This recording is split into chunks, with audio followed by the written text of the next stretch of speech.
17 दिन बीत चुके हैं। इजरायल हमास युद्ध के अब और गंभीर होने का अंदेशा नए खतरों के साथ खबरदार करता हुआ सामने आ चुका है। इजरायल अब उन हथियारों से गाजा में बारूदी धमाका करने लगा है जिनका इस्तेमाल अब तक इस लड़ाई में नहीं हुआ था। इस बीच देखिए कैसे 7 अक्टूबर से शुरू हुई लड़ाई में रोज इजरायल हो या गाजा, दोनों तरफ मौत के आंकड़े बढ़ते जा रहे हैं।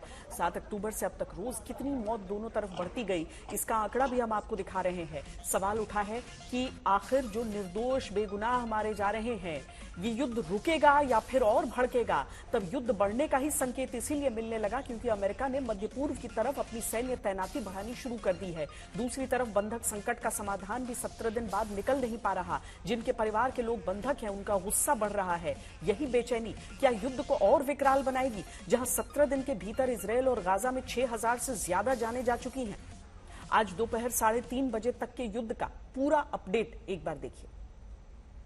17 दिन के युद्ध में अब तक गाजा में 4741 और इजराइल में 1400 से ज्यादा लोगों की जान गई।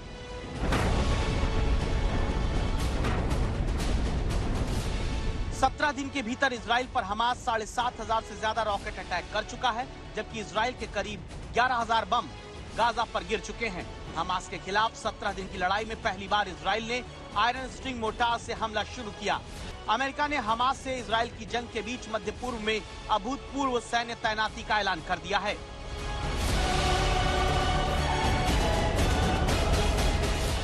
इजराइल की सेना ने आतंकी हमला करने आए आतंकवादियों के खतरनाक हथियार बरामद किए। स्कूल बैग में 7 किलो का रिमोट से संचालित होने वाला बम लेकर आतंकवादी आए थे। गाजा के कई अस्पतालों में जीवन रक्षक दवाओं और उपकरणों की कमी का दावा डॉक्टर्स ने किया है। फिलिस्तीन का फिर से दावा, कहा इजराइल ने अस्पताल के पास किया हमला। इजराइल का इनकार, कहा स्कूल, अस्पताल और मस्जिद के पास हैं हमास के आतंकी ठिकाने। इजराइल के मंत्री ने धमकी दी, कहा गाजा को लगातार पहुंचती सहायता की गारंटी नहीं होनी चाहिए जब तक हमास बंधकों को छोड़ने का भरोसा न दे।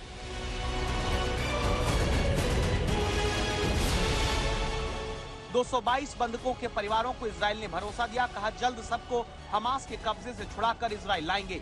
ऑपरेशन अजय के तहत इजराइल से भारतीयों को लेकर छठी फ्लाइट आई। 2 नेपाली नागरिक समेत 143 लोगों को छठी फ्लाइट में सुरक्षित लाया गया।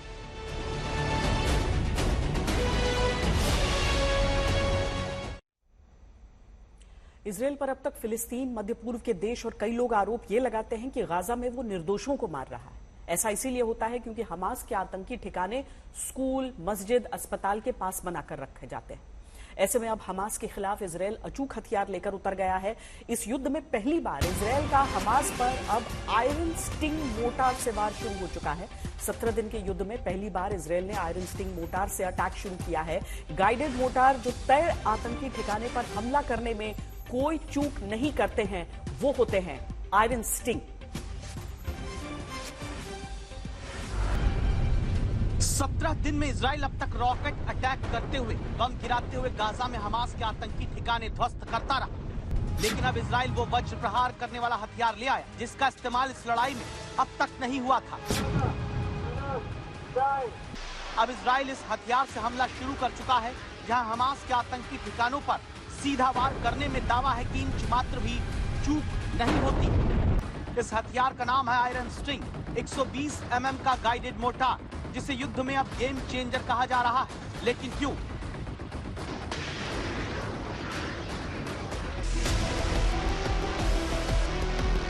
इजरायली डिफेंस फोर्स की तरफ से जारी इन तस्वीरों को पहले देखिए, जिसमें गाजा में यूएन के दफ्तर के पास ही दावा है कि हमास का आतंकी ठिकाना है, जहां से दावा है कि हमास रॉकेट फायर इजराइल पर करता है। मस्जिद के पास ही गाजा में हमास की रॉकेट लॉन्च साइट है। और इजरायली सेना की तरफ से जारी इस तस्वीर को देखिए, जहां स्कूल है उसके पास ही हमास का आतंकी ठिकाना दिखाया जाता है।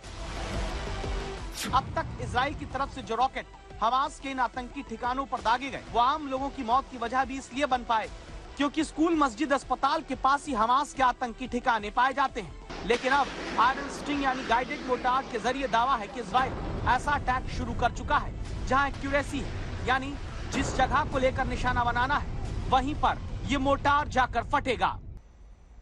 7 अक्टूबर को इजरायल में घुसकर आतंकी हमला करने वाले हमास के आतंकियों ने कितनी घातक साजिशें रची थीं, इसका भी खुलासा आज पहली बार इजरायल ने किया है। तस्वीरों के साथ आपको इस साजिश से खबरदार करते हैं। इजरायल की स्पेशल फोर्स ने हमास के आतंकियों का स्कूल ट्रैप बॉम्ब पकड़ा है। दक्षिणी इजरायल इलाके में इजरायल की स्पेशल फोर्स के जवानों को ऐसा स्कूल बैग मिला जिसमें आतंकियों ने रिमोट से कंट्रोल होने वाला बम बरामद किया। 7 किलो का विस्फोटक लगा है इसमें। ये स्कूल बैग हमास के आतंकी लेकर आए थे, जो बताता है कि आतंकी किस तरह बड़े धमाके रिमोट के जरिए करके इजरायल के भीतर निर्दोषों को मारने की योजना रच रहे थे, या तो और बड़ा नरसंहार आतंक का करना चाहते थे। इजरायली स्पेशल फोर्सेज ने इजरायल में सर्च ऑपरेशन के दौरान 1000 से ज्यादा हथियार आतंकियों का बरामद किया है। 2000 ग्रेनेड पकड़े गए हैं। 1000 से ज्यादा रॉकेट बरामद हुए हैं।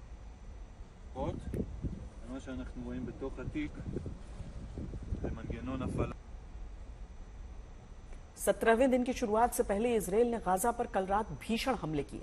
हमास की तरफ से भी रॉकेट दागे गए। फिलिस्तीन ने फिर से एक अस्पताल के पास धमाका करने का आरोप इजरायल पर लगाया है।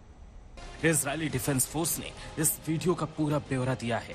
ये बताया है कि कैसे हमास के आतंकियों ने जान बचाने की कोशिश में भागते निहत्थे लोगों को गोलियों से छलनी किया था।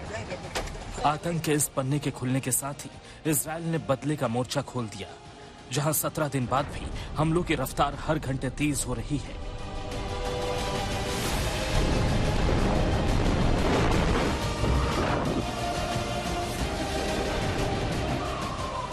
इजरायल किसी भी किस्म के रहम के मूड में नहीं है। कल रात इजरायली डिफेंस फोर्स ने गाजा पट्टी के अल-कुद्स अस्पताल के करीब बड़ा हमला किया। इजरायल के वॉर प्लेन ने गाजा के इस इलाके को तहस नहस कर दिया। आईडीएफ ने कल गाजा पट्टी के इलाकों में हवाई हमलों की झड़ी लगा दी। बर्बादी की ये तस्वीरें जेनिंग रिफ्यूजी कैंप से सटे मस्जिद की हैं। तस्वीरें देखिए, मस्जिद की मीनार के इर्द गिर्द मलबा ही मलबा नजर आ रहा है। सेंट्रल गाजा में नुसैरत रिफ्यूजी कैंप के पास के बाजार की तस्वीरें देखिए। इजरायल के हमले में पूरा इलाका मटियामेट हो गया है। चारों तरफ मलबे नजर आ रहे हैं। ज्यादातर इमारतें ध्वस्त हो चुकी हैं। जो इमारतें खड़ी हैं उन पर भी हमलों के निशान हैं। हर इमारत का कोई न कोई हिस्सा इजरायली बमबारी का निशाना बना है। रविवार की रात आईडीएफ ने गाजा के डीर अल बलाह इलाके को निशाना बनाया था। बताया जाता है कि हमले में एक ही परिवार के 12 लोग मारे गए। यह इलाका दक्षिण गाजा में आता है। इजरायली फोर्स लगातार फिलिस्तीनियों से इलाका खाली करने को बोल रही हैं। इजरायल का संकेत साफ है कि अभी और भीषण हमले होंगे। इजरायली डिफेंस फोर्स ने कुछ तस्वीरें जारी की हैं और दुनिया को ये दिखाने की कोशिश की है कि कैसे हमास के आतंकी रिहायशी इलाकों के बीच से इजरायल पर हमले कर रहे हैं। तस्वीर नंबर 1, स्कूलों के करीब हमास की रॉकेट लॉन्चिंग साइट।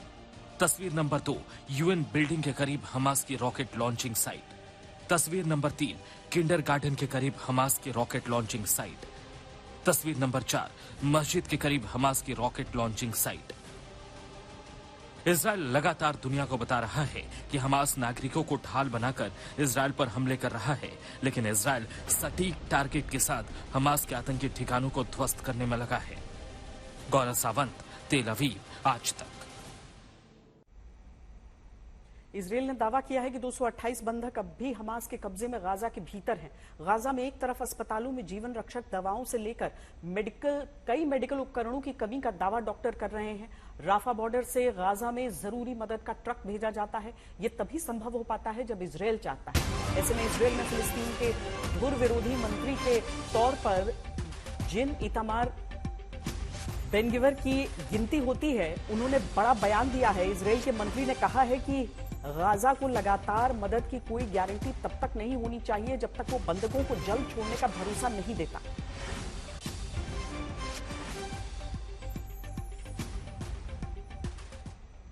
चौबीस घंटे में 266 फिलिस्तीनियों की मौत की भी खबर आई। हमास ने 2 बंधकों को छोड़ने का दावा किया है, लेकिन इजरायल में आगे की रणनीति के लिए आज फिर पीएम नेतन्याहू ने वॉर रूम मीटिंग की। गाजा पट्टी में हमास के खिलाफ इजरायल के हमले जारी हैं।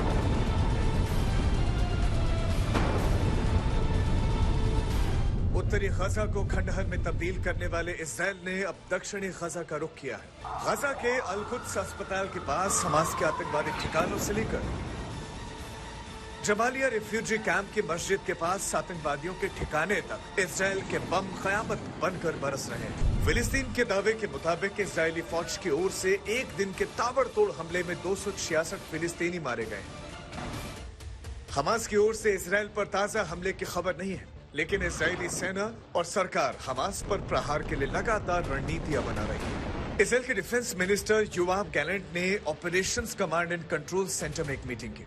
इजराइल के पीएम नेतन्याहू ने वॉर रूम में बैठक की। इजरायली सेना के कमांडर्स जमीन पर आगे के मोर्चे की रणनीति बना रहे हैं और इन बैठकों में सिर्फ एक ही फैसला हो रहा है, हमास को जड़ से मिटाने का। इजरायली सेना के मुताबिक इन बैठकों में इजराइल के रक्षा मंत्री योआव गैलेंट ने कहा कि इसमें 1, 2 या 3 महीने लग सकते हैं, लेकिन इसके अंत में हमास का नामो निशान मिट जाएगा।